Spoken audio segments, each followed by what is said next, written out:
자, 오늘 본문 말씀을 가지고 거듭된 시련 속에서도 소망을 잃지 말라라는 제목으로 함께 은혜를 나누겠습니다. 함께 우리 제목을 따라 하시겠습니다. 거듭된 시련 속에서도 소망을 잃지 말라. 한 번 더 따라 하시겠습니다. 거듭된 시련 속에서도 소망을 잃지 말라. 네, 고맙습니다. 감사드립니다. 사람이 세상을 살다 보면 어려움이 찾아옵니다. 시련이라고 하는 이 어려움이 찾아옵니다. 그리고 이 시련이라는 것이 한두 번 찾아오고 마는 것이 아니라 때로는 거듭해서 마치 지진 난 후 쓰라미 몰려오듯이 계속해서 이렇게 찾아옵니다. 이렇게 시련이 찾아오게 되고 또 거듭해서 시련이 찾아오게 되면 누구나 다 마음과 생각이 힘듭니다. 마음과 생각을 지키는 것이 참 쉽지가 않습니다. 행복을 유지하기가 참 어렵습니다. 무엇보다 소망을 지켜내기가 참 쉽지가 않아요. 소망을 잃어버리곤 합니다. 사랑하는 여러분, 이와 관련해서 설교를 준비하다가 이번 주 참 마음이 아픈 사건에 대한 기사를 하나 읽었습니다. 우리 수원에서 얼마 떨어지지 아니하는 곳에서 저 안산에서 일어난 일인데요. 20대, 30대 청년 3명이 함께 모여서 동반으로 자살한 사건이 있었습니다. 사랑하는 여러분, 이 3명의 청년들은 한번 자살하기 전까지는 만난 적도 없었던, 일면식도 없었던 그런 사람들이었습니다. 온라인 채팅으로 함께 모여서 자살을 모의했고 또 함께 동반 자살을 하고 말았습니다. 참 마음 아픈 일입니다. 이 청년들의 이 상황을 들여다보니까요, 전부 다 거듭된 시련을 겪으신 분들입니다. 그 중에서 한 사람 여러분에게 좀 소개하면 김호 씨라는 분인데 20대 후반의 청년입니다. 이 화물 수송 운송 업체를 운영하셨던 분인데요. 이 코로나로 통해서 참 힘들고 어려운 시간들을 보내셨다고 합니다. 거기다 엎친 데 덮친 격으로 이 사기를 당하셨어요. 거듭된 시련이 찾아온 것입니다. 그 일들마저도 감당하기가 참 쉽지 않았을 텐데 또 엎친 데 덮친 격으로 설상가상으로 또 거듭된 시련이 찾아왔는데 사랑하여 결혼하기로 약속한 사람과 파혼을 하고 말았답니다. 이런 일들이 거듭되다 보니까 이 마음과 생각을 못 지켜낸 겁니다. 소망이 끊어져 버린 거예요. 그런 극단적인 선택을 하고 만 것입니다. 이처럼 살다 보면요, 누구에게나 이 시련이 찾아오고 이 시련이 또 거듭해서 찾아오곤 합니다.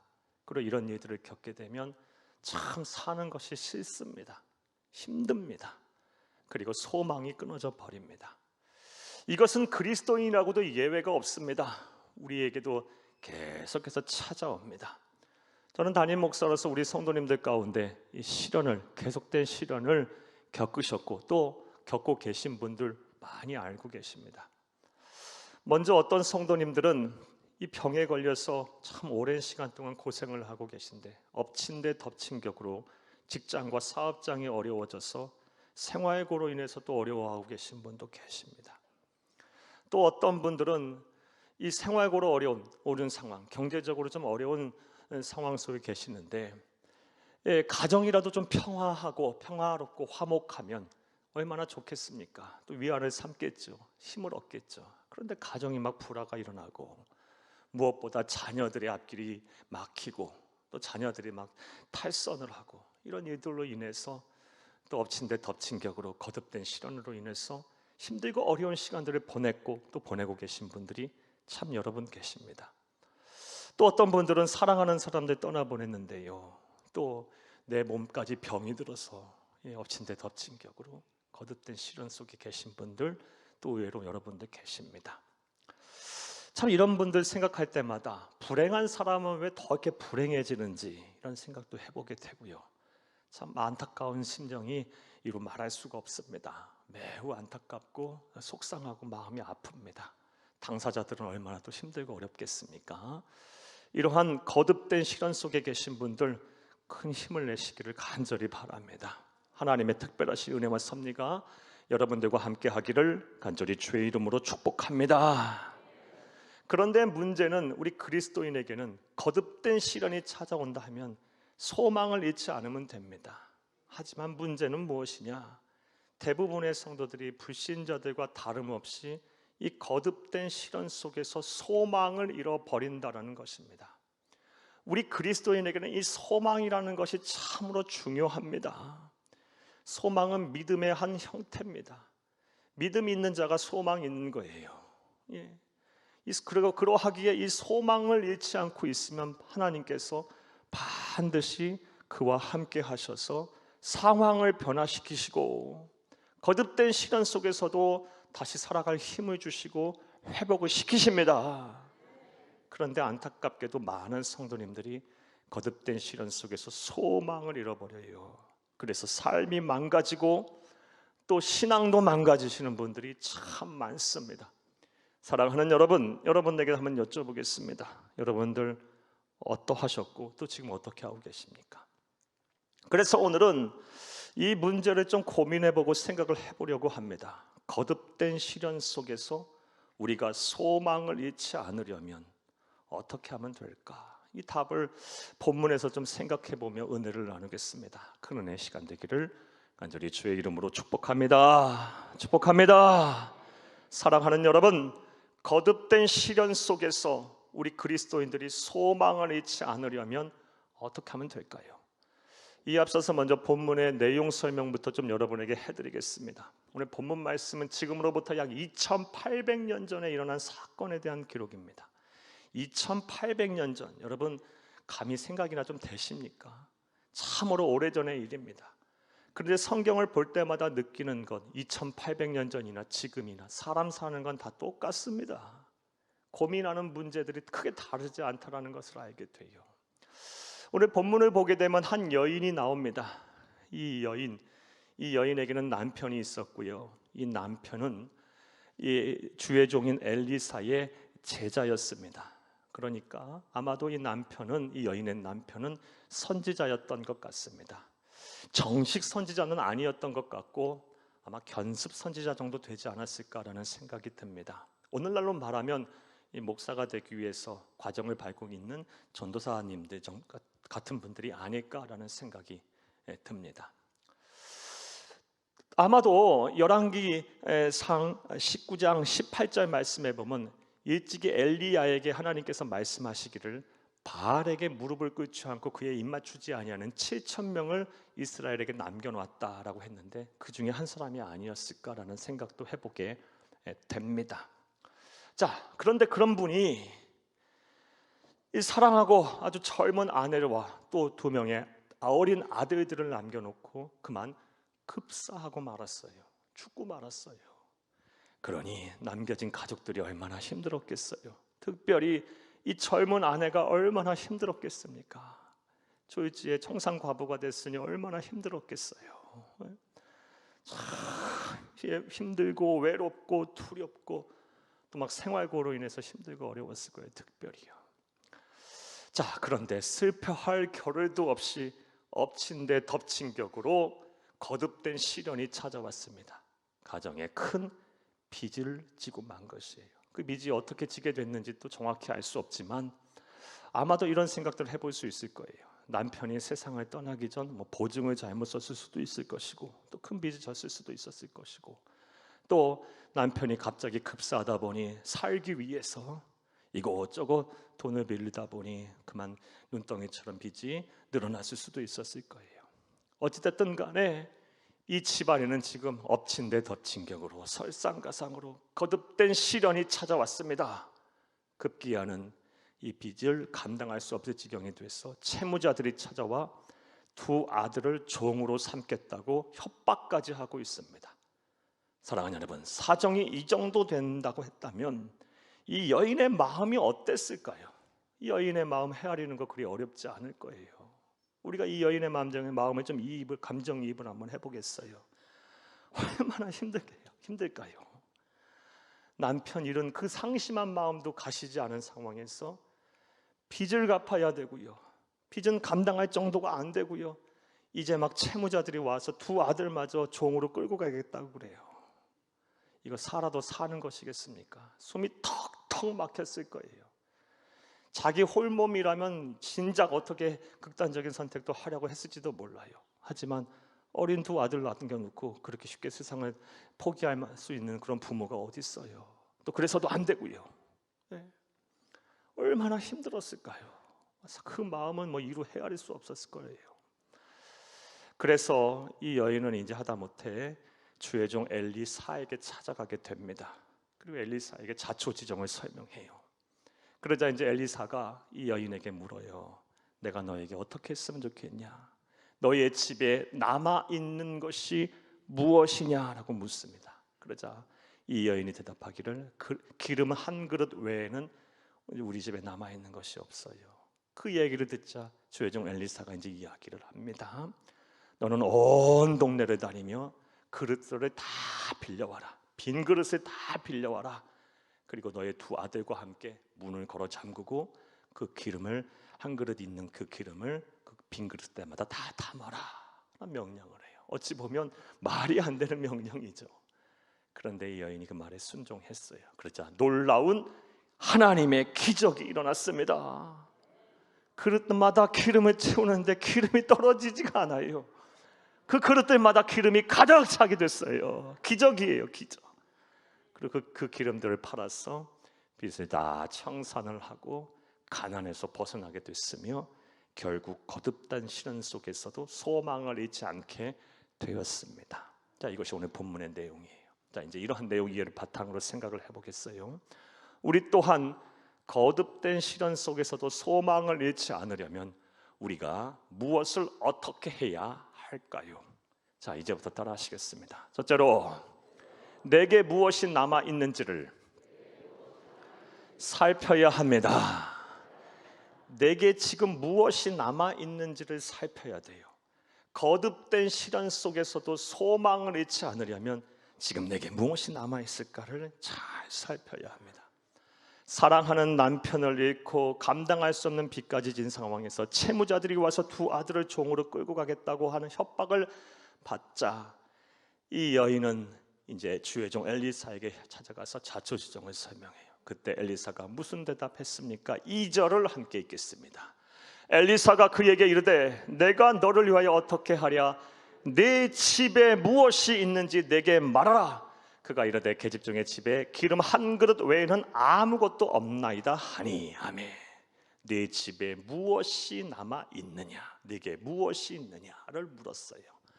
기름 한 그릇 외에는 없다고 했고 그 기름 한 그릇 통해서 하나님은 기적을 베푸셔서 거듭된 시련 속에서도 소망을 잃지 않게 하셨습니다. 할렐루야, 할렐루야. 예. 자, 그런데 우리가 본문을 조금만 더 깊이 생각을 하고 조금만 더 묵상을 해보면 이 여인에게는 기름 한 그릇 외에도 더 많은 것이 남아 있었음을 알 수가 있습니다. 이 여인의 형편을 우리가 정확히 알 수는 없지만 또 무엇이 남아 있습니까? 무엇이 있어요? 집이 있어요. 또 무엇이 있습니까? 두 아들이 있어요. 또 무엇이 있습니까? 건강해요. 또 무엇이 있습니까? 무엇보다 하나님을 경외하고 신뢰하는 믿음이 있어요. 믿음이 있어요. 이렇게 여러 가지, 몇 가지만 생각해봐도 여러 가지가 남아있는데 이 여인은 아무것도 남아있지 않다. 기름 한 그릇 외에는 남아있지 않다라고 생각했기에 거듭된 시련 속에서 낙심하고 절망을 했던 것입니다. 그리고 우리는 이러한 여인의 모습을 통해서 왜 우리가 그동안 거듭된 시련 속에서 쉽게 낙심을 했는지 그 원인을 정확하게 알 수가 있어요. 즉, 내게 남아있는 것을 살펴보기 전에 내게 남아있지 않는 것에 주목을 했기 때문이에요. 그러니 거듭된 시련 속에서 나는 돈도 없고 나는 나를 도와줄 사람도 없고 나는 건강하지도 못하고 나는 미래가 없어요 라고 절망했던 거예요. 사랑하는 여러분, 이제 우리의 생각과 태도를 바꿔야 돼요. 바꿔야 돼요.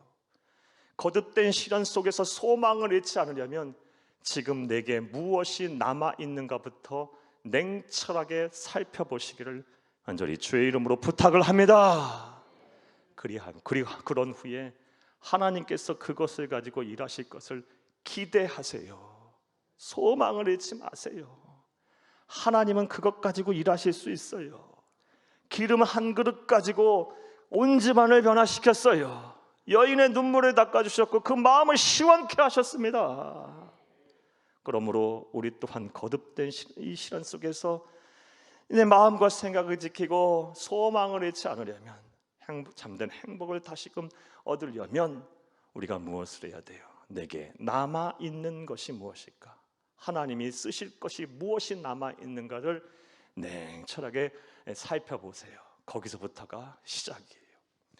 성경을 보게 되면 거듭된 이 시련 속에서 이 자신의 남아있는 것을 통해서 하나님의 기적과 이적을 경험한 사람들의 이야기가 참으로 많이 남아요. 그 중에 한 사람 여러분에게 소개하면 모세가 그러합니다. 모세는 우리가 잘 알다시피 그의 나이 80세에 이스라엘 백성을 이집트로부터 구원하라, 탈출시켜라, 해방하라라는 사명을 받았어요. 80세에 그 사명을 받았으니 이거 쉽게 감당할 수 있었겠습니까? 그래서 출애굽기 3장 11절 말씀에 보면 내가 누구이기에 나에게 이런 사명을 주십니까? 라고 이 사명을 거부하려고 해요. 그러자 우리 하나님께서 출애굽기 4장 2절 말씀을 보게 되면 지금 내 손에 있는 것이 무엇이냐라고 물으세요. 내 손에 지금 지팡이가 있나이다 했더니 그 지팡이 갖고 가라고 말씀하세요. 남아있는 게 지팡이 하나밖에 없었어요. 세상적인 눈으로 보면 지팡이 아무것도 아니에요. 나무 막대기예요. 그런데 하나님의 능력이 그 지팡이와 함께하고 모세와 함께하니 그 모세가 그 지팡이 갖고 홍해 바다를 내려치니 홍해 바다가 갈라졌고요. 광야에서 반석을 내려치니까 그 반석에서 샘물이 터졌어요. 이처럼 사랑하는 여러분, 하나님은 우리에게 남아있는 것을 통로로 하여 소망의 문을 여시는 분임을 믿으시기를 간절히 주의 이름으로 축복합니다. 그러므로 거듭된 시련 속에서도 소망 잃지 않으려면 지금 내게 무엇이 남아있을까부터 찾아요. 사람이 아무리 궁하고 절박한 상황이라 할지라도 하나님이 쓰실 도구 하나쯤은 다 있어요. 그것을 발견하고 찾은 이후에는 주께 이제 소망을 두시는 거예요. 그리고 우리의 생각과 태도를 확 바꿔야 돼요. 우리가 어두움을 생각하면 계속 우리의 삶이 어두워지는 것이고, 우리가 빛을 생각하면 우리의 생각이 계속 밝아지는 거예요. 하나님은 능치 못할 일이 없으신 분이에요. 내게 부족한 것, 내 눈에 보잘것 없는 것 할지라도 그것이 하나님의 손에 붙들리는 순간 놀라운 기적과 역사로 나타나서 내 삶을 변화시킬 것이고 거듭된 시련 속에서도 소망을 되찾아 줄 것입니다. 이러한 복이 저와 여러분의 복이 되기를 간절히 주의 이름으로 축복합니다. 축복합니다. 거듭된 시련 속에서도 우리가 소망을 잃지 않으려면 첫 번째 해야 할 것이 무엇입니까? 내게 무엇이 남아있는가를부터 살펴보시고 이걸 통해서 하나님께서 일하실 일을 기대하세요. 그러면 소망을 잃지 않을 것입니다. 또 두 번째로 우리가 무엇을 해야 할까요? 따라하시겠습니다. 둘째로 하나님께 텅 빈 마음을 준비해야 합니다. 거듭된 시련 속에서도 소망을 잃지 않으려면, 그리스도인들이 하나님의 백성이 이 소망을 잃지 않으면 하나님 앞에 텅 빈 마음을 준비하고 나아가야 돼요. 사랑하는 여러분, 하나님의 종 엘리사가 이 과부의 자초지종을 다 듣고 나서 기름 한 그릇 외에는 없다는 말을 듣고 무엇을 지시하고 명령했습니까? 오늘 본문 3절에서 4절을 함께 읽겠습니다. 이르되 너는 밖에 나가서 모든 이웃에게 그릇을 빌리라. 빈 그릇을 빌리되 조금 빌리지 말고 너는 네 두 아들과 함께 들어가서 문을 닫고 그 모든 그릇에 기름을 부어서 차는 대로 옮겨 놓으라 하니라. 아멘. 무슨 지시를 내렸어요? 빈 그릇을 빌려오라는 거였어요. 빈 그릇을 빌려오라. 채우시겠다는 거죠. 빈 그릇을 빌려오라. 사랑하는 여러분, 성경은 대단히 영적인 이야기로 쓰여진 책이에요. 따라서 영적인 관점에서 보면 한 낱말 한 구절도 허투루 볼 수가 없어요. 다 의미가 있습니다. 자, 그렇다면 여기서 말하는 빈 그릇을 채우라 했는데 빈 그릇은 무엇을 상징할까요? 바로 하나님의 은혜가 없으면 살 수 없습니다라는 텅 빈 마음이에요. 다시 말해서 나는 이제 하나님께서 함께 하지 아니하시면, 하나님께서 내 문제를 해결해 주시지 않으면 나는 이제 방법이 없어요라는 절박한 심정이에요.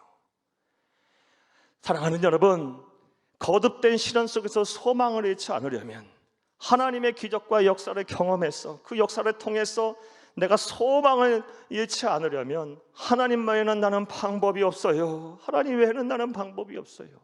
주께서 나를 도와주시지 아니하면 난 살 수가 없어요 라는 절박한 심정, 즉 텅 빈 마음을 준비해야 할 줄로 믿습니다. 그리고 하나님 앞에 나아가야 되는 거예요. 우리 그리스도인들은 단순하게 살아야 돼요. 옵션이 너무 많으면 안 돼요. 구속하신 주가 먼저 보여야 돼요. 그래야만 반드시 거듭된 시간 속에서도 소망을 잃지 않게 하실 거예요. 성경을 보면 이런 일을 행하시고 이런 은혜를 받은 사람들의 이야기가 또 정말 많이 나와요. 한 사람 여러분에게 더 소개하면, 사랑하는 여러분, 유대 나라 제13대 왕인 히스기야 왕입니다. 열왕기하 20장 1절에서 7절까지의 말씀을 보면 다음과 같은 사건이 나옵니다. 유대 제13대 왕 히스기야 왕이 남유다 왕국을 통치할 때 일이에요. 지금으로부터 약 2700년 전의 얘기입니다. 그때 당시 고대 근동의 패권 국가였던 아수르란 나라가 남유다 왕국의 바로 형제 나라, 이웃 나라였던 북왕국 이스라엘을 멸망시키고 이제 남유다 왕국까지 멸망시키겠다고 수도인 예루살렘을 포위했어요. 예루살렘이 포위된 상황이에요. 그러니 그 나라를 통치하는 왕의 마음이 어떻겠어요? 풍전등화 상황이에요. 나라의 국군이요. 이거 오늘 넘어갈까 내일 넘어갈까 모르는 상황이에요. 왕이 얼마나 심란하고 힘들었겠어요. 시련이 찾아온 거예요. 거기다가 거듭된 시련이 찾아왔는데 히스기야 왕 39세에 죽을 병에 걸렸어요. 나라는 국군이 기울어서 지금 포위를 당한 상황이고 거기에다 죽을 병까지 걸렸어요. 거듭된 시련이 찾아온 거예요. 자, 그때 히스기야 왕이 한 것이 무엇일까요? 열왕기하 20장 2절에서 3절을 함께 읽겠습니다. 히스기야가 낯을 벽으로 향하고 여호와께 기도하여 이르되 여호와여 구하오니 내가 진실과 전심으로 주 앞에 행하며 주께서 보시기에 선하게 행한 것을 기억하옵소서 하고 히스기야가 심히 통곡하더라. 아멘. 2절과 3절 말씀에 보면 먼저 낯을, 얼굴을 벽을 향했어요. 그리고 여호와 하나님 앞에 기도하였고 3절에는 통곡하며 기도했어요. 사랑하는 여러분, 얼굴을, 낯을 벽을 향하였다는 말이 의미하는 바가 뭐예요? 다른 거 이제 안 보겠다라는 거예요. 내게는 이제 하나님 외에는 방법이 없다라는 거예요. 내 문제를 해결하시고 내 삶을 변화시키며 이 거듭된 시간 속에서 날 구원하실 분은 하나님밖에 없습니다라는 절박한 심정, 텅 빈 마음을 가지고 하나님 앞에 기도하고 통곡한 거예요. 텅 빈 마음을 준비하였더니 거듭된 시간 속에서 하나님이 이제 구원을 하시기 시작해요. 이후에 말씀을 보게 되면 하나님께서 아수르 군대를 일시에 전멸시켜 버리세요. 그리고 히스기야의 생명을 15년 연장시키십니다. 그리고 그 증표까지 보여주시는데 하늘 해의 그림자를 15도 뒤로 밀어넣게 하셨어요. 지금도 15도 뒤로 미뤄졌다고 합니다. 하나님의 말씀에 대한 기록이에요. 이제 저와 여러분, 우리의 차례예요. 거듭된 시련 속에서 우리가 해야 할 일은 무엇입니까? 먼저는 내게 남아있는 것이 무엇인지를 찾는 거예요. 그리고 하나님이 행하실 일을 기대하고 소망을 갖는 거예요. 그런 후에 하나님 외에는 나는 방법이 없어요. 주께서 내 문제를 해결하시고 내 아픔을 상처를 위로하시고 고쳐주시고 회복시키시고 내 지금 마음 상심한 마음, 내 어려운 상황을 하나님은 해결해 주시고 회복시켜 주세요. 난 주님 외에는 방법이 없어요 라고 하나님 앞에 절대적으로 매달리시기를 간절히 주의 이름으로 축복합니다. 축복합니다. 그리하면 반드시 고치시고 회복시킬 거예요. 이거는 우리 주 예수님께서 이 세상에 계시는 동안 우리에게 주신 약속의 말씀이기도 해요. 마태복음 5장 3절 말씀에 보면 이제 산상수훈, 산에 오르셔서 우리 주님께서 아주 귀하게 쏟아내신 귀한 설교들이 나와요. 마태복음 5장부터 나와요. 그 중에서 첫 번째 하신 말씀이 팔복 8가지의 복에 대한 말씀이고 5장 3절은 팔복 중에서 첫 번째 복에 관한 말씀이었어요. 그것이 무엇입니까? 심령이 가난한 자는 복이 있나니 천국이 그들의 것이며. 심령이 가난하다는 게 뭐예요? 하나님 외에는 방법이 없다라는 텅 빈 마음을 말하는 거예요. 나는 이제 옵션이 없어요. 나는 다른 것을 찾지 않을래요. 주의 은혜가 아니면 나는 살 수 없어요 라는 이 아주 가난한 마음, 이 마음을 가진 자는 뭘 소유한다? 천국이 그들의 것이랍니다. 천국은 어떤 나라입니까? 하나님이 통치하시고 하나님이 다스리시는 나라예요. 우리의 심령이 가난해지면 텅 빈 마음, 하나님 외에는 방법이 없습니다라는 이 절박한 심정을 갖고 기도하고 통곡하면 하나님께서 다스리신다는 거예요. 하나님께서 통치하신다는 거예요. 그러면 이 세상에서의 거듭된 시련이 무슨 문제가 되겠습니까? 이 세상에서의 어려움, 삶의 고통이 무슨 문제가 되겠습니까? 하나님이 통치하시고 하나님이 다스리셔서 내 마음이 천국이 되고 내 삶의 지경이 천국이 된다면 무슨 그것이 어려움이겠고, 무슨 그것이 고통이겠으며, 무슨 그것이 시련이겠습니까? 사랑하는 여러분, 이제 거듭된 시련 속에서 우리가 소망을 잃지 말아야 되겠어요. 무엇을 해야 합니까? 하나님 앞에 텅 빈 마음을 준비하시고 기도하고 통곡하시기를 간절히 주의 이름으로 부탁합니다. 부탁합니다. 또 세 번째로 우리가 무엇을 해야 할까요? 따라 하시겠습니다. 셋째로 성령의 임재를 충만하게 경험해야 합니다. 성령의 임재하심을 충만하게 경험할 때 비로소 거듭된 시련 속에서도 우리가 소망을 절대 잃지 않아요.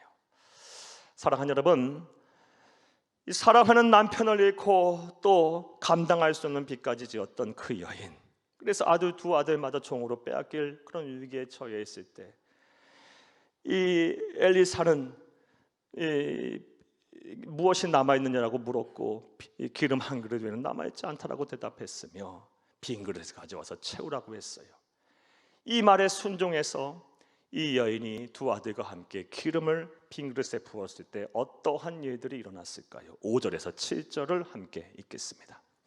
여인이 물러가서 그의 두 아들과 함께 문을 닫은 후에 그들은 그릇을 그에게로 가져오고 그는 부었더니 그릇에 다 찬지라. 여인이 아들에게 이르되 또 그릇을 내게로 가져오라 하니 아들이 이르되 다른 그릇이 없나이다 하니 기름이 곧 그쳤더라. 7절. 그 여인이 하나님의 사람에게 나아가서 말하니 그가 이르되 너는 가서 기름을 팔아 빚을 갚고 남은 것으로 너와 네 두 아들을 생활하라 하였더라. 아멘. 기름을 부었더니 기적이 일어났어요. 사랑하는 여러분, 그러므로 저와 여러분의 인생 속에서도 특별히 견디기 힘든 시련 속에서도 우리가 소망을 잃지 않으려면 하나님의 기름 부으심이 우리에게도 필요해요. 자, 그렇다면 여기서 말하는 기름과 또 기름 부음이 의미하는 바는 뭘까요? 앞서 여러분에게 말씀드리길 성경은 대단히 영적인 이야기로 가득 차 있다고 말씀드렸어요. 그리고 영적인 관점에서 보면 그 어느 하나 의미 없는 것이 없다 말씀드렸어요. 앞서 빈 그릇이 텅 빈 마음, 상한 심령, 가난한 심령, 하나님 외에는 방법이 없으면 절박한 심령을 상징한다 했다면 여기서 말하는 기름과 기름 부음은 다음과 같은 것을 상징해요. 성경에서 기름은 여지없이 성령을 상징해요.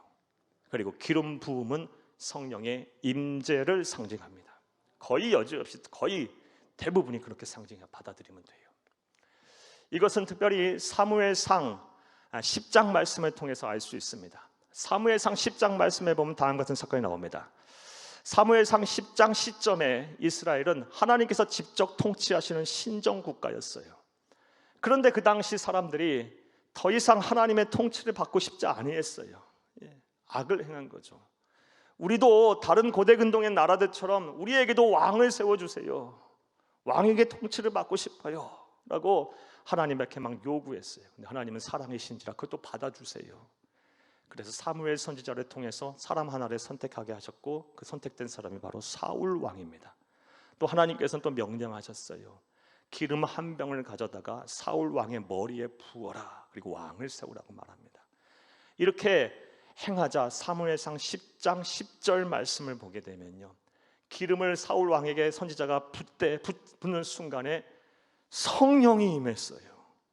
그래서 그 사울 왕이 막 예언을 하기 시작합니다. 이처럼 기름은 성령을 상징하고 기름 부음은 성령의 임재를 나타내요. 사랑하는 여러분, 그러므로 저와 여러분 또한 이 성령의 기름 부으심을 이제 받아야 될 텐데, 그래야 우리의 인생, 살아가는 인생 속에서 특별히 거듭된 시련 속에 소망을 잃지 않을 텐데, 자 그렇다면 또 생각을 해봐요. 우리가 이 성령의 임재를 충만하게 경험하려면 어떻게 하면 될까? 성령 충만을 우리가 원하고 살아야 하는데, 또 받아야 할 텐데 어떻게 하면 될까요? 이에 대해서 성경을 통해서 정말 많은 말씀을 여러분에게 드릴 수 있을 것 같아요. 하지만 오늘은 본문 말씀을 통해서 그 답 하나만 여러분에게 제시하려고 합니다. 사랑하는 여러분, 오늘 본문의 주인공인 이 여인이 한 행동이 뭐예요? 하나님의 기적과 역사를 경험함으로 거듭된 시련 속에서 소망을 잃지 않게 된 이 과정 속에서 이 여인이 하는 행동이 뭐예요? 무엇입니까? 순종밖에 없어요. 무엇이 남아있느냐 했을 때 기름 한 그릇 왜 없다 그랬고, 멀토당토 안 되는 상식적이지 않은 지시를 내렸어요. 기름 한 그릇밖에 없는데 빈 그릇 다가 꼬라 그래요. 이 지시도 상식적이지 않고요, 빈 그릇 가져왔더니 문 닫고 그 기름을 다 부으라 그래요. 한 그릇밖에 안 되는 기름인데 온 빈 그릇을 다 갖고 와서 거기다 부으라니, 이것도 상식적이지 않아요. 그런데 성경 어디를 뒤져봐도 여인이 의심했다, 불순종했단 말 한 구절도 없어요. 순종한 거예요. 순종하고 기도하고 통곡하고 원하고 바랬더니 성령이 임했어요. 사랑하는 여러분, 성령의 임재는요 순종하는 자에게 임하시는 거예요. 이건 사도행전 5장 32절 통해서도 알 수 있어요. 함께 읽겠습니다. 우리는 이 일의 증인이요, 하나님이 자기에게 순종하는 사람들에게 주신 성령도 그러하니라 하더라. 아멘. 하나님은 순종하는 자에게 성령을 부어주세요. 자기에게 순종하는 사람에게 하나님의 영이 임했다고 분명히 말씀하고 계세요. 그러므로 우리는 하나님의 말씀에 순종하는 것부터 시작을 하는 거예요.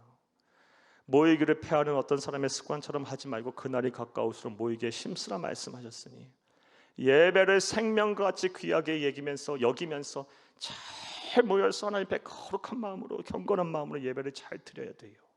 이것부터 순종하세요. 또 쉬지 말고 기도하라 그랬으니, 기도 쉬는 죄 범치 말고 하나님과 끊임없이 영적 교제하고 정한 시간 놓고 기도하고 말씀 묵상하고 경건한 삶 살게 노력하셔야 돼요. 또 내 이웃을 내 몸같이 사랑하라 했으니까요, 내가 여유가 있어서 사랑하는 것이 아니고 하나님의 뜻이기에, 그리고 그게 성도의 삶이기에, 그게 복을 받는 길이기에 내가 있는 시간을 좀 나누고, 내가 있는 물질을 나누고, 내가 있는 건강을 나눠서, 내가 있는 재능을 나눠서 내 이웃을 내 몸같이 사랑하는 거예요. 또 천하보다 한 영혼이 귀하다고 말씀하셨으니, 그거 감당하기 위해서, 그 영혼 구원의 사명 감당하기 위해서 전도도 하고 선교도 해야 하는 거예요. 또 주의 몸된 교회가 주의 몸된 교회라 그랬으니 그 교회를 온전히 세우라고 했고, 각양 받은 은사대로 교회에 덕을 끼치라고 했으니 교회 맡은 자 자리에서 또 여러 가지 은사를 가지고 봉사와 충성과 헌신의 사명도 감당해야 하는 거예요. 사랑하는 여러분, 이러한 일들을 감당하면서 말씀에 순종하면서 주여 내게도 하나님의 영인 성령을 부어주옵소서 하고 기도할 때 하나님의 영이 임하는 것입니다. 임하는 거예요. 말만 기도하지 마세요. 말로만 기도하지 마세요. 그건 외식이에요. 사랑하는 여러분, 하나님의 말씀에 순종하면서 내게도 지금 성령이 필요해요. 성령의 충만한 임재가 필요해요. 하나님의 능력이 내 것이 되고 하나님의 마음이 내 안에 충만해지기를 원해요. 기도하고 통곡하고, 그래 순종하며 기도하고 통곡하게 되면 하나님께서 주세요. 성령을 우리에게 부어주셔서 가진 것 없어도 다 가진 사람처럼 살 수 있고요, 아무것도 없는 사람 같지만 많은 사람들을 막 부유하게 하고 행복하게 할 수 있고, 근심하는 자 같으나 모든 염려와 근심에서 벗어난 자유처럼 살게 하시고, 또 이것뿐만이 아니라 이 세상에 사는 동안 물질의 축복도 주시고 건강의 축복도 주시고 또 마음의 소원도 다 이루실 거예요. 하나님은 천하 우주 만물을 소유하신 분이에요. 사랑하는 여러분, 거듭된 시련 속에서도 소망을 잃지 않으려면 우리가 무엇을 해야 합니까? 성령의 임재를 충만하게 경험해야 합니다. 이런 의미 실천이 저와 여러분 가운데 있기를 간절히 주의 이름으로 축복합니다. 말씀 맺겠습니다. 사람 살다 보면요 시련이 찾아와요. 시련 없는 인생은 없어요. 그리고 우리의 인생이 그렇게 단편적이지 않고 단순하지 않아요. 그래서 똑같은 시련이 거듭해서 찾아올 수도 있고, 또 시련 속에서 또 다른 시련이 겹쳐서 찾아올 수도 있어요. 이건 피할 수 없는 삶이에요. 우리의 나약함에서 비롯된, 우리의 죄의 근성에서 근원으로부터 비롯된 우리의 나약함의 표현, 나타남이에요. 그러하기에 사랑하는 여러분, 우리는 이 시련 속에서도 성도는 소망을 잃지 않고 믿음을 잃지 않아야 돼요. 이를 위해서 오늘 본문 말씀을 통해서 우리에게 주신 하나님의 말씀을 마음에 잘 새기고 실천하시기를 바랍니다. 거듭된 시련 속에서 소망을 잃지 않으려면 먼저 내게 무엇이 남아있는가부터 살피세요. 그리고 그것을 가지고, 그것을 통해서 하나님께서 일하실 것을 기대하세요. 하나님의 일하심을 기대하고 소망을 놓지 마세요. 또한 하나님께 텅 빈 마음을 준비하세요. 우리 그리스도인들은 단순해야 돼요. 고난 앞에 특별히 단순해야 돼요. 하나님 외에는 방법이 없어요 하며 상한 심령, 가난한 마음을 가지고 하나님 앞에 나아가 기도하고 반드시 또 통곡하며 기도하세요. 무엇보다 말씀에 순종하며 또 기도하면서 성령의 임재를 충만하게 경험하세요. 그리하면 거듭된 시련이 아무런 문제가 안 될 거예요. 소망을 잃지 않을 것입니다. 이 세상 사는 동안 하나님이 주신 참된 행복을 누리며 살게 될 것입니다. 이러한 복이 저와 여러분의 복이 되기를 간절히 주의 이름으로 축복합니다. 축복합니다. 축복합니다.